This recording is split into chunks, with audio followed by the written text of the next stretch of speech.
Good morning. Papunta kami ngayon sa clinic ni ate. Ayan. Siya naman ang nahawa na virus ni Wayne. So, di namin alam kung magbabayad kami ngayon. Na kami. Ano naman. Ayan. Muulan pa. Ayan na nga. Yung si Wayne hindi chinek yung ano niya, ilong niya para sa corona. Kasi last time di naman chinek yung kay Wayne. Walang chinek sa kanya. Tinignan lang muna kasi kung yung lagnat niya is bababa or mawawala. Chantal, positive coronavirus. Pero okay naman siya, masigla naman siya, yun lang.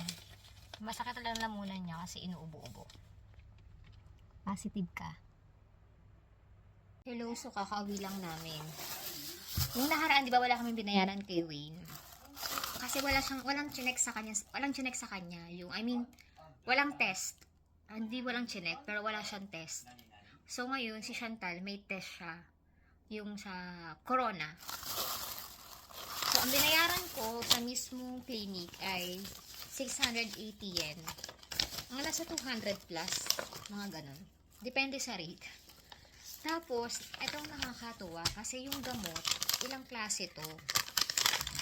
Pero alam nyo ba, ayan, isa, diba? Isa.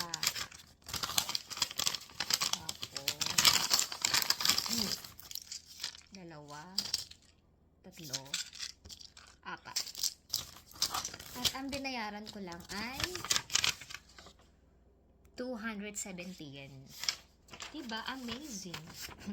Hindi nakakatuwa kasi hindi ka mamulubi sa pagbili ng gamot para sa mga bata. Siyempre, iba na pag matanda. Ayun lang. So, si Chantal, ang kanyang test ay positive siya sa corona. Gusto niya atang maging queen.